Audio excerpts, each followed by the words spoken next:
Okay, so here's something wild. OpenAI just dropped 3 major updates in 48 hours. 3. A new flagship model, a voice AI that can talk and listen at the same time, and an agent tool that creates finished work for you. It's like they're trying to redefine what AI can do in 1 week. That's exactly what it feels like.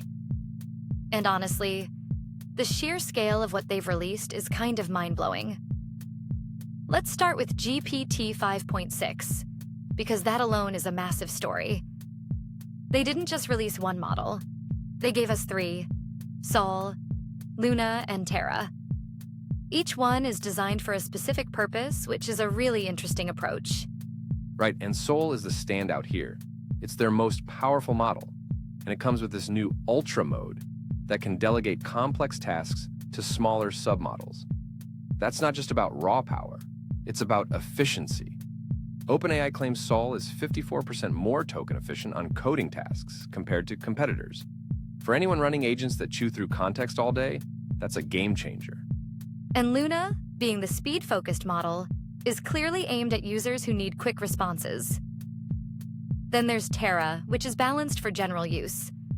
It's like they've created a menu of options depending on what you need. But Sol's efficiency is what really stands out to me.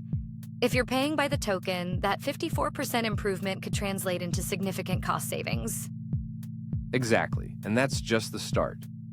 They also launched ChatGPT Work, which feels like a major leap forward. This isn't just an AI that drafts text. It's an agent that creates finished documents, spreadsheets, and presentations. It's like having a full-fledged assistant that doesn't just help, it actually completes tasks for you. And it's launching first on Mac and Windows, with mobile and web versions to follow. That's a smart move because it's targeting professionals who need seamless integration into their workflows. But what about GPT Live? That's the one that really caught my attention. A voice AI that can listen and speak at the same time? That's a huge step toward making AI feel more human. It really is. Full duplex communication means no more awkward pauses while you wait for the assistant to finish processing. It's a small sounding change, but it could make voice interactions feel so much more natural. Between the model release ChatGPT Work and GPT Live, OpenAI clearly packed a lot into this week. The big question now is how quickly these tools will roll out to everyday users. And while OpenAI was grabbing headlines, Anthropic was making moves too. They've expanded Claude Cowork to work across devices, desktop, web, and mobile. That's a big deal for anyone who needs to switch between devices throughout the day. You can start a task at your desk, check on it from your phone, and come back to a finished result later.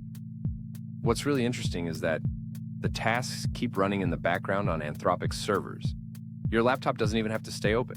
It's a small detail, but it makes a big difference in terms of convenience. And they shared some usage data too.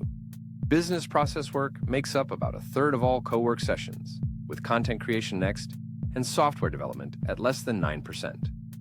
That's a clear signal that they're positioning cowork as a general office tool rather than just a coding assistant. And they've added this new reflect on how you use Claude feature, which gives users insights into their own usage patterns. It's a thoughtful addition that could help people get more out of the tool. Over at Google, Gemini had a big week too. They rolled out study notebooks inside the app, which feels like a direct play for the education market. It's a dedicated space for personalized lessons, progress tracking, and practice quizzes. If you've used Notebook LM before, this is like its more structured cousin. And on the productivity side, they expanded Fill with Gemini and Google Sheets to 11 more languages, including Mandarin and Turkish. That's a big deal for teams working in multilingual environments. It's rolling out gradually, but it's a solid move to make their tools more accessible globally. Speaking of productivity, Microsoft 365 Copilot dropped over 40 updates this month. That's a staggering number of changes. The standout for me is the ability to see long-running agent tasks directly in the Windows taskbar with real-time progress icons. You don't even have to open the app to check on what Copilot's doing. And the updates to Copilot notebooks are worth mentioning too. Now it can generate full Office files, PowerPoint decks, Word documents, Excel sheets, straight from your notes. Plus, they added interactive mind maps, which are great for visualizing how your source material connects. They also introduced a new watermarking policy for AI-generated video and audio content. That's a nod to the growing concerns around labeling synthetic media. It feels like a responsible move, especially given how quickly AI-generated content is proliferating. Meanwhile, Cursor shipped version 3.11, and the big feature there is side chats. You can open a parallel conversation alongside your main chat to explore tangents or debug issues without derailing your primary thread. It's such a simple idea, but it's going to be so useful for anyone working on complex projects. They also added conversation search across your entire agent history. It's backed by a local search index that can scale to thousands of past conversations. If you've ever lost track of a great idea buried in an old chat, this feature is a lifesaver. Over at Perplexity, the big news is more about infrastructure. They're planning to use NVIDIA's new Vera Rubin CPU to power agentic workloads. It's not a consumer-facing update, but it positions them to run AI agents faster and more efficiently as they scale up. And on the product side, their most recent update was back in June, bringing deep research capabilities into their computer agent. It's been a quieter month for Perplexity, but the hardware investments suggest they're playing the long game. Midjourney is in a different kind of spotlight right now. V8.2 is still in preview, but the bigger story is their legal battle with Hollywood studios. They're pushing for the studios to disclose their own internal use of AI tools. If that goes through, it could reveal some pretty interesting details. It's a bold move for sure. And while we're on the topic of bold, HeyGen's June recap deserves a mention. They shipped 22 updates, including new connectors for Claude MCP and Cursor, plus an avatar look pack powered by their new image engine. They're moving fast, so I wouldn't be surprised if we see more from them later this month. And then there's Notebook LM and N8N. Neither has had major updates recently, but both are tools to keep an eye on. Notebook LM's expanded studio panel is still its standout feature, and N8N's partnership with SAP back in May was a big deal for workflow automation.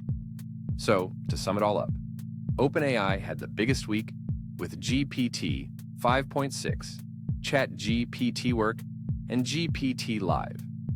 Anthropic's Claude Cowork is now cross-device. Google Gemini launched a new study tool. Microsoft 365 Copilot dropped over 40 updates. Cursor made chat history searchable. Perplexity is betting on new hardware. And Midjourney is fighting Hollywood, while V8.2 brews in preview. It's been a packed week, and it's only July. If this pace keeps up, we're in for an exciting second half of the year.